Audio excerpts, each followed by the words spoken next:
Bienvenidos a la Escuela Dominical Ven, Sígueme.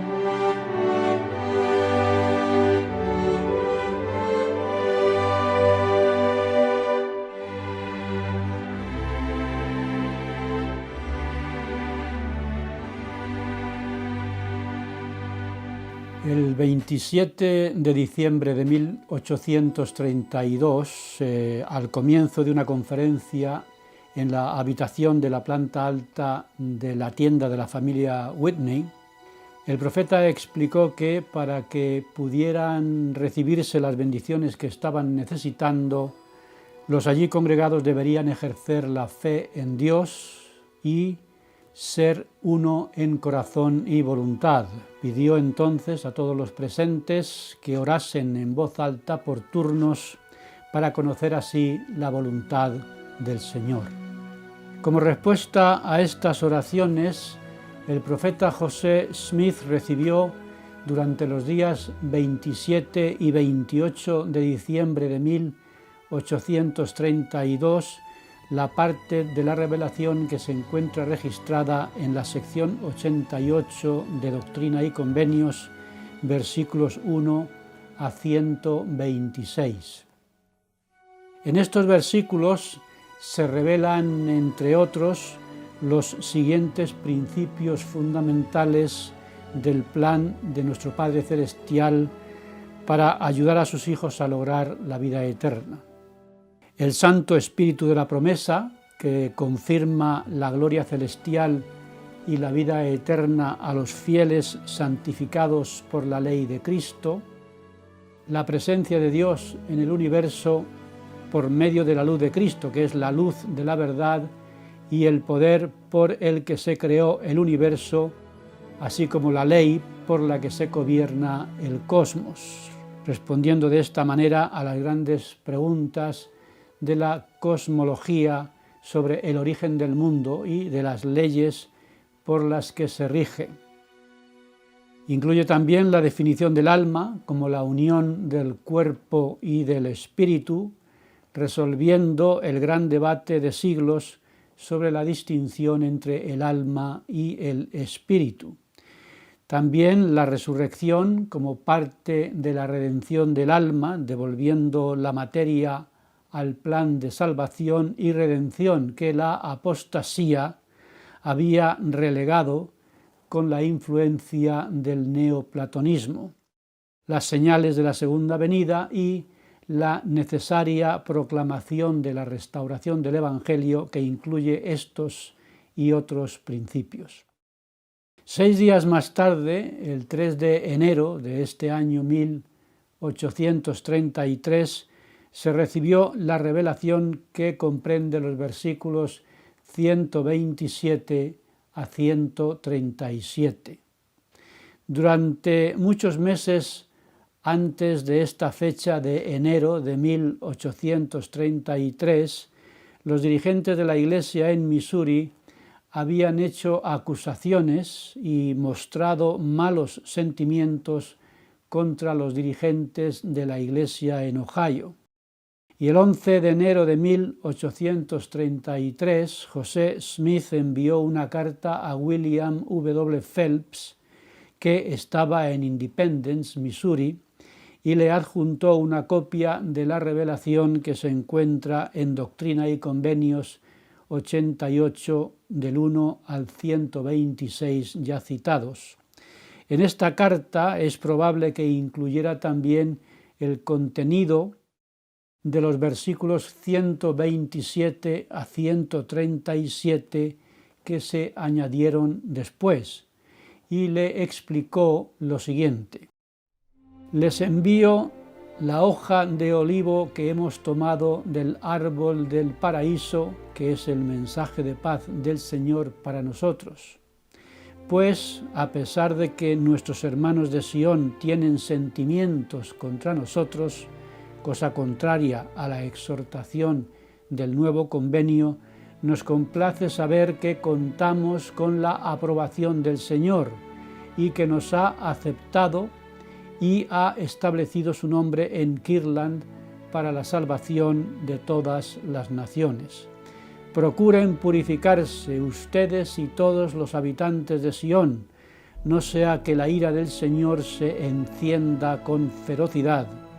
Los hermanos de Kirtland oran por ustedes sin cesar, porque, conociendo los terrores que la justicia del Señor produce, temen en gran manera por ustedes.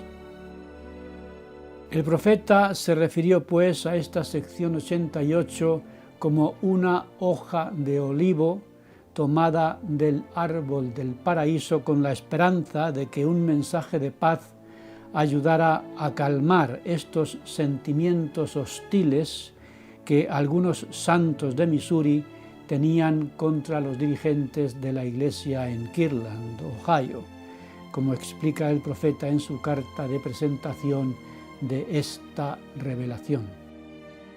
Muchas culturas reconocen desde hace mucho tiempo la hoja y la rama del olivo como símbolos de paz. Es posible que José Smith clasificara esta revelación como una hoja de olivo para proporcionar una señal a los santos en Missouri de que la seguridad espiritual se encuentra en vivir el Evangelio, así como Noé supo que nuevamente podía andar con seguridad por la tierra cuando la paloma que él envió fuera del arca regresó con una hoja de olivo en el pico. Aparte de los versículos citados del 1 al 137, en la edición de 1835 de Doctrina y Convenios se añadieron a esta sección 88 los versículos 138 a 141, los últimos 4 versículos de esta revelación que tienen comentarios añadidos al funcionamiento de la escuela de los profetas de que se habla en los versículos anteriores. En todas estas revelaciones, que se convirtieron en la sección 88 de Doctrina y Convenios, con sus 141 versículos, encontramos, como he dicho, principios fundamentales que nos ayudan a entender el propósito y el sentido de todo lo que existe y su relación con el plan de salvación de nuestro Padre Celestial. En esta lección voy a analizar solo algunos de estos principios y de forma breve porque no hay espacio para más en una lección, pero este resumen es más que suficiente como prueba del llamamiento profético de José Smith. Estas revelaciones empiezan hablando del libro de los nombres de los santificados. ¿Qué libro es este? Casi al final del libro de Apocalipsis, Juan el Revelador tuvo una visión del juicio final en la que vio que a los hijos de Dios los juzgarán por sus obras, de las cuales se lleva un registro en los cielos. Uno de esos libros es el libro de la vida. Este libro está reservado para los nombres y los hechos de los justos, y el libro de la vida, así como el libro de los nombres de los santificados, que se menciona en Doctrina y Convenios 82, versículo 2, son el mismo libro. Y la pregunta es, ¿quiénes son esos santificados? En respuesta a las fervientes oraciones del profeta José Smith y los que estaban reunidos el 27 y el 28 de diciembre de 1832, para recibir revelación, como he indicado antes, el Señor prometió enviarles otro Consolador, el Santo Espíritu de la promesa. Aunque todos los que se bautizan en la Iglesia reciben el don del Espíritu Santo, en esta ocasión se está hablando de recibir el Santo Espíritu de la promesa, que es la confirmación del Espíritu Santo de que se han hecho y cumplido apropiadamente las ordenanzas y los convenios que son necesarios para la salvación. Esta confirmación se convierte en un testimonio del Espíritu de que una persona que ha honrado los convenios tiene la promesa de vida eterna. Todos los que son dignos de recibir la exaltación o vida eterna forman la llamada Iglesia del primogénito. ¿Quién es el primogénito y qué significa este título? Jesucristo es el primogénito de los hijos espirituales del Padre Celestial. En la vida preterrenal, Jesucristo alcanzó todo conocimiento y poder y representó al Padre como el Creador de todas las cosas. Por medio de su poder se crearon el sol, la luna, las estrellas y la tierra. A ese poder creador se da en esta revelación el nombre de la luz de la verdad o la luz de Cristo, que procede de la presencia de Dios y llena la inmensidad del espacio.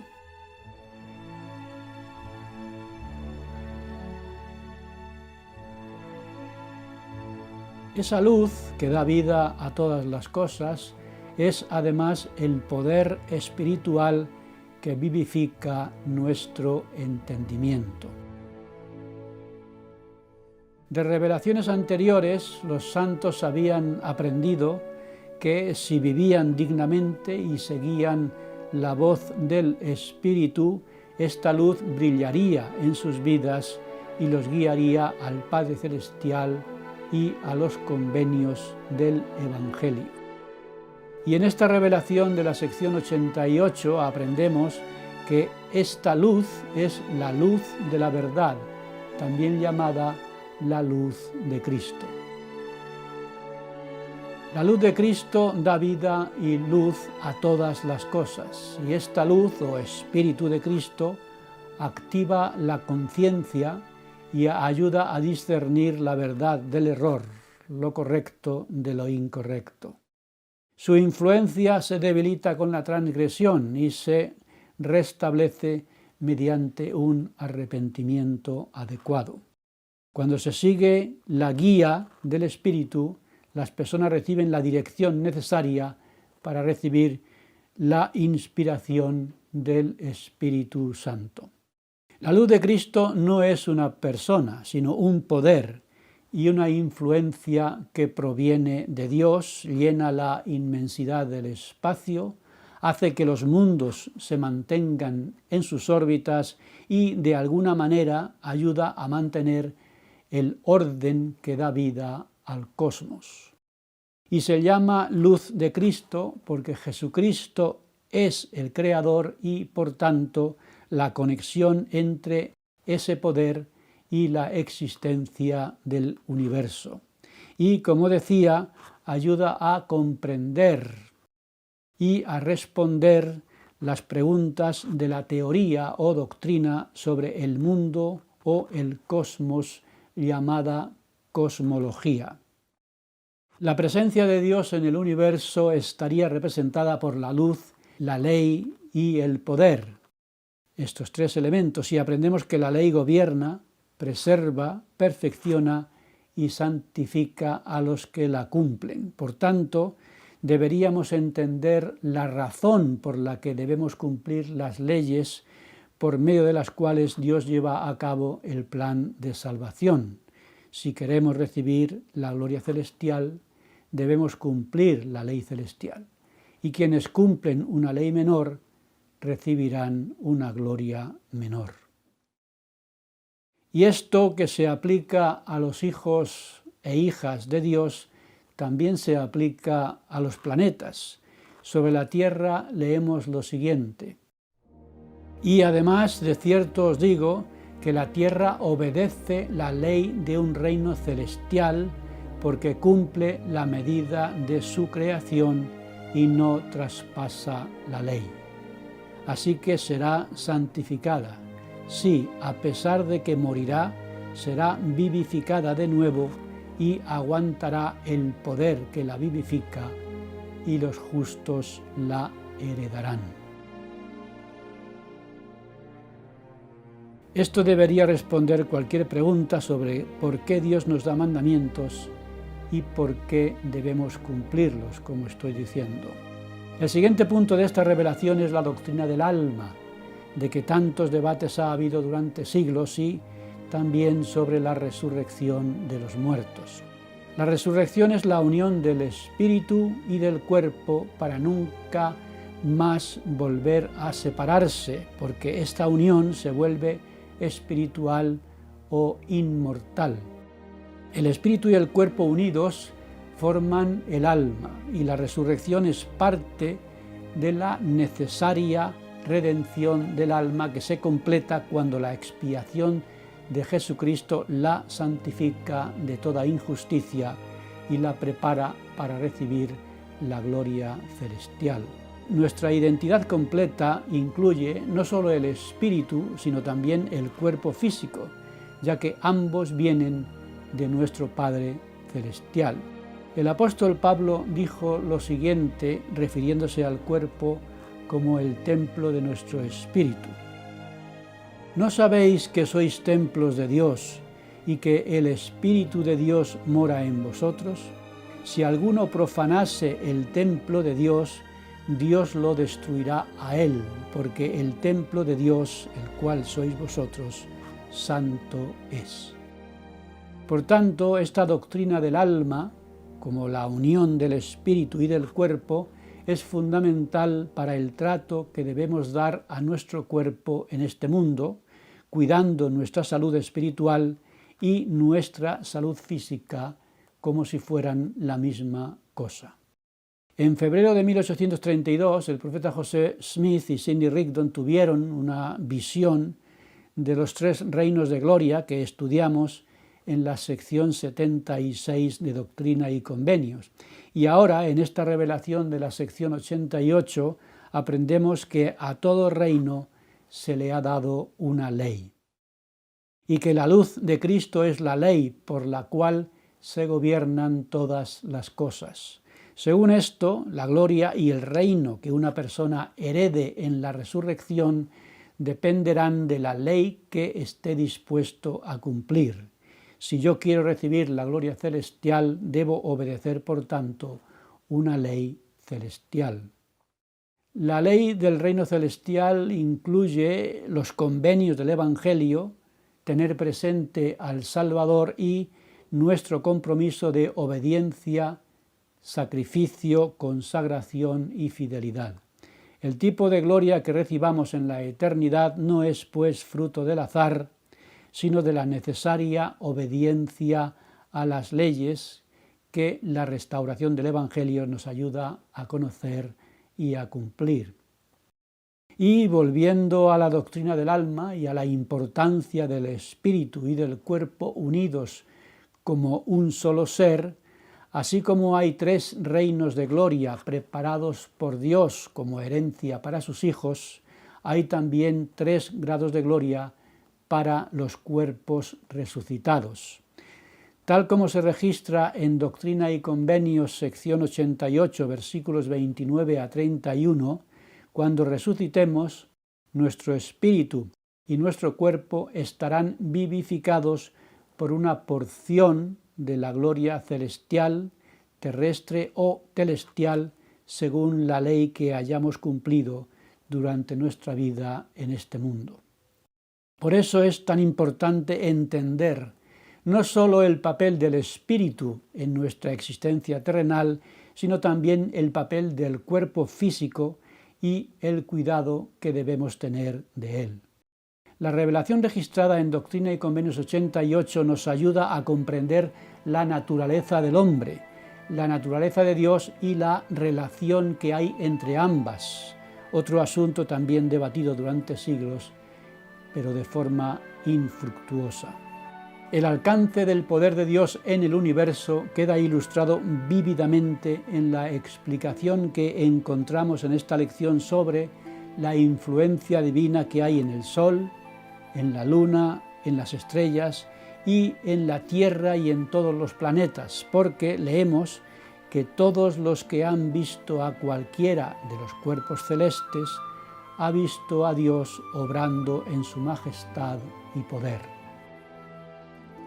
Después de resumir el extenso poder que Dios tiene sobre sus creaciones en el universo, en los versículos 51 a 61 se da una parábola para ayudarnos a entender que Dios ha creado muchos mundos, que esos mundos están habitados por sus hijos y que Él visita todos esos mundos.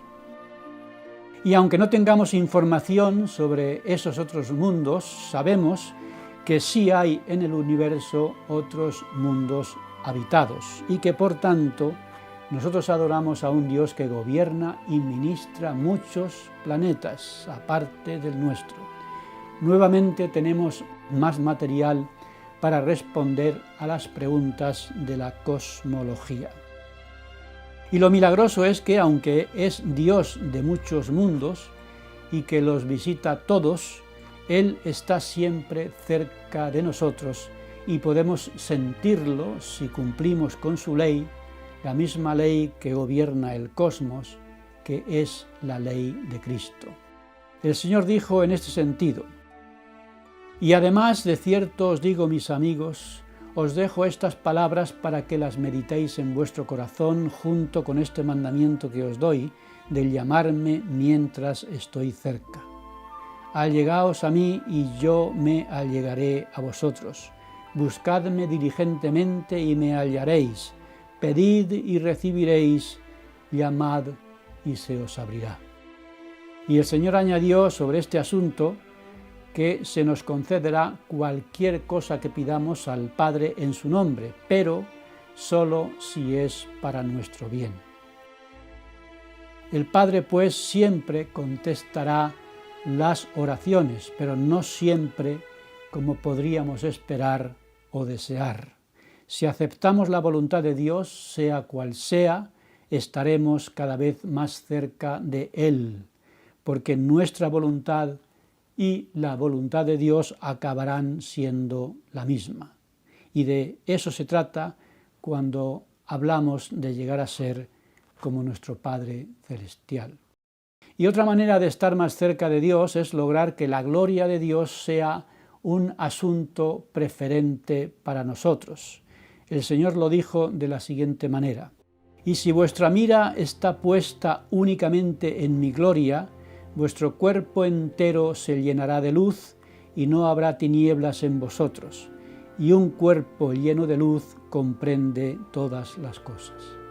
Y añadió lo siguiente: por tanto, santificaos para que vuestras mentes se dirijan únicamente a Dios, y vendrán días en que lo veréis, porque os descubrirá su faz, y será en su propio tiempo, a su propia manera, y de acuerdo con su propia voluntad. Y todas estas enseñanzas se conectan con la promesa que aparece en el principio de la sección 88 de que Dios enviaría a José Smith y a los demás otro consolador, el cual es el Espíritu Santo, como el Santo Espíritu de la promesa. José Smith explicó que el primer consolador es el Espíritu Santo, que se recibe por imposición de manos después de que una persona tiene fe en Cristo, se arrepiente y se bautiza para la remisión de sus pecados.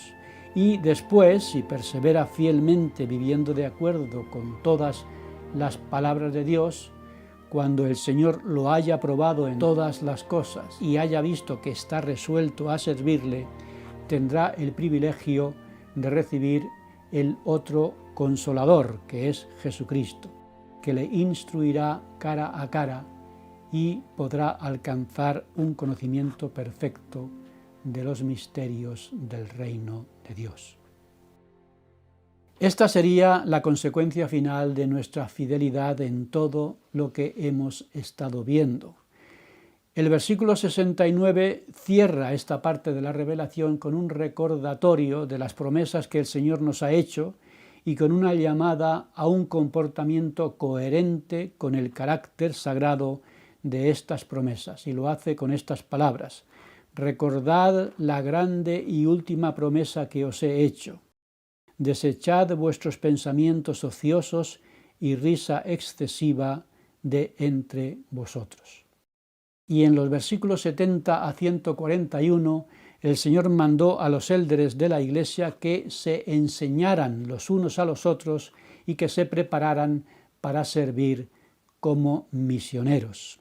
Y también reveló señales de su segunda venida y el orden general en el que resucitarán las personas, así como algunos acontecimientos sobre la batalla final con Satanás después del milenio.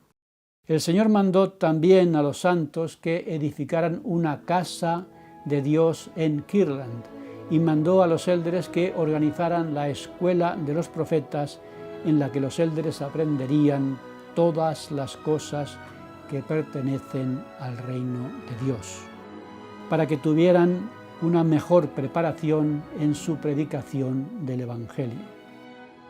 Les mandó, por tanto, enseñarse el uno al otro la doctrina del reino y también cosas tanto en el cielo como en la tierra, cosas que existen en el país, cosas que existen en el extranjero.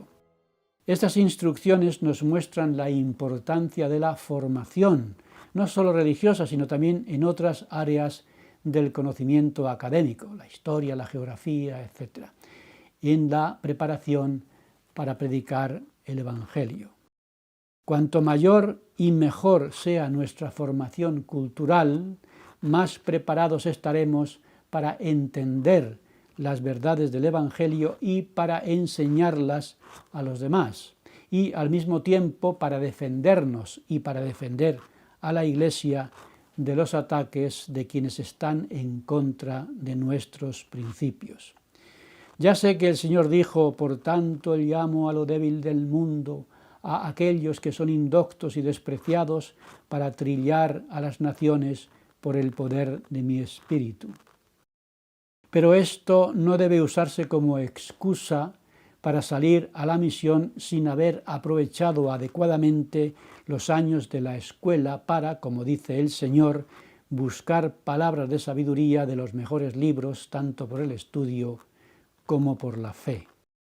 Y eso para que, como dijo el Señor, seáis más perfectamente instruidos en teoría, en principio, en doctrina, en la ley del Evangelio, en todas las cosas que pertenecen al reino de Dios que os es conveniente comprender, de cosas tanto en el cielo como en la tierra y debajo de la tierra, cosas que han sido, que son y que pronto acontecerán, cosas que existen en el país, cosas que existen en el extranjero, y también el conocimiento de los países y de los reinos, a fin de que estéis preparados en todas las cosas cuando de nuevo os envíe a magnificar el llamamiento al cual os he nombrado y la misión con la que os he comisionado.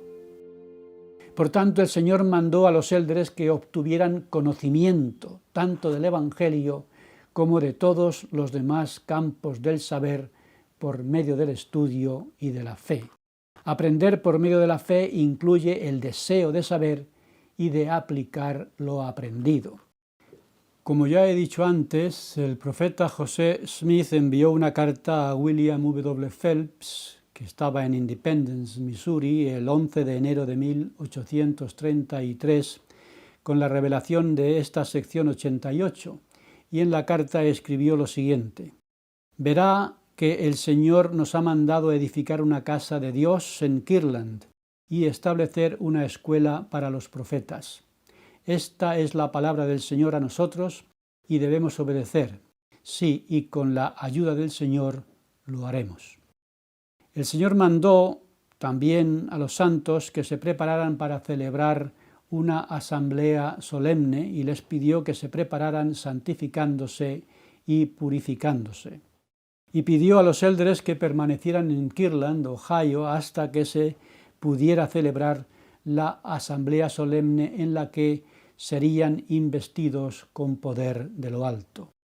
En la antigüedad, las asambleas solemnes eran una parte importante de la adoración entre los israelitas y era un tiempo de ayuno y de oración al Señor.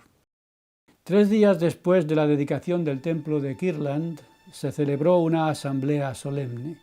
El profeta José Smith registró que el 30 de marzo de 1836 se reunió una congregación de unos 300 dirigentes y miembros de la Iglesia en el templo de Kirtland y participaron de las ordenanzas de lavamiento de los pies y de la Santa Cena.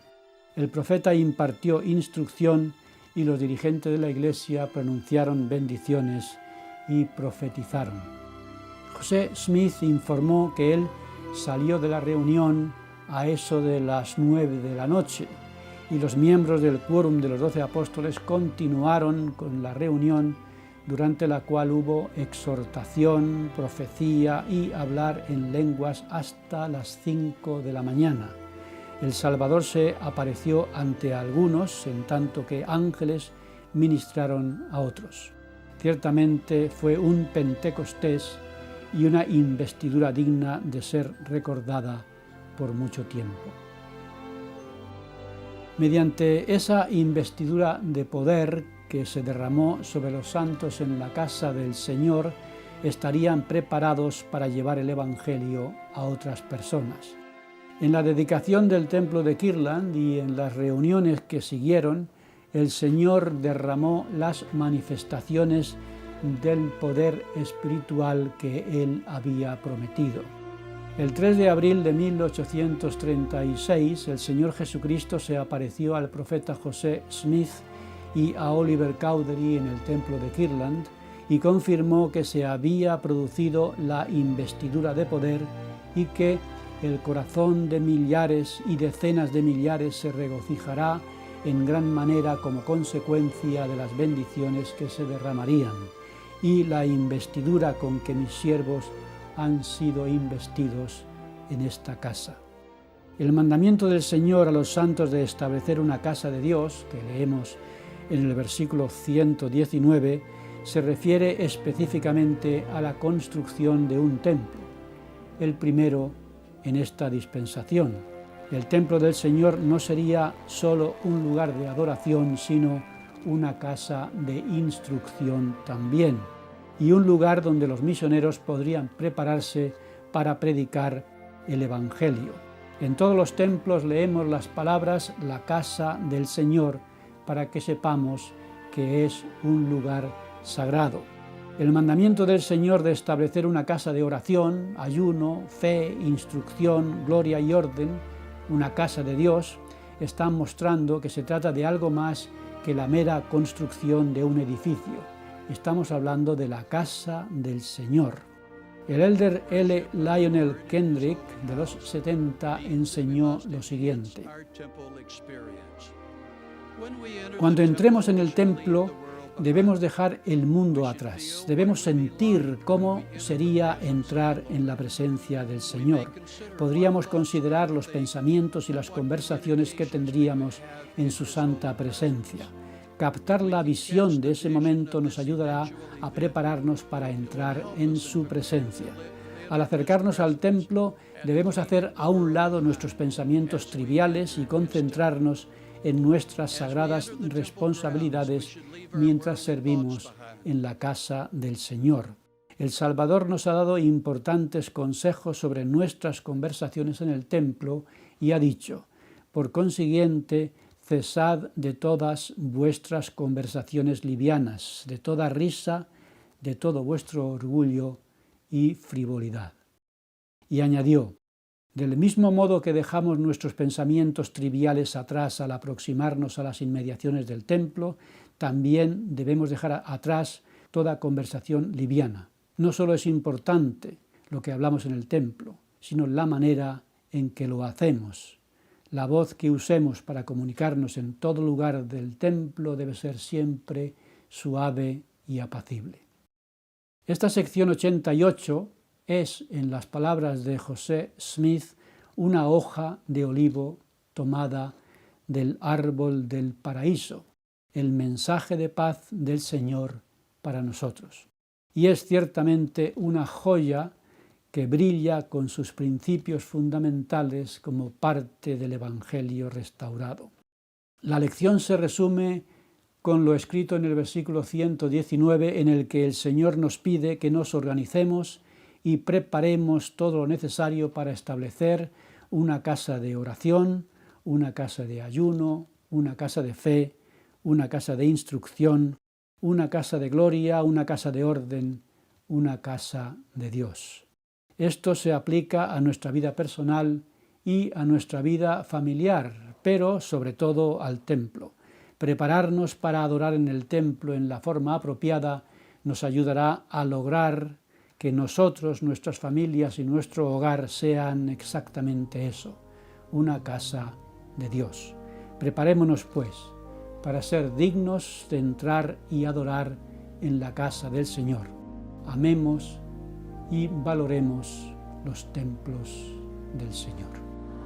I love to see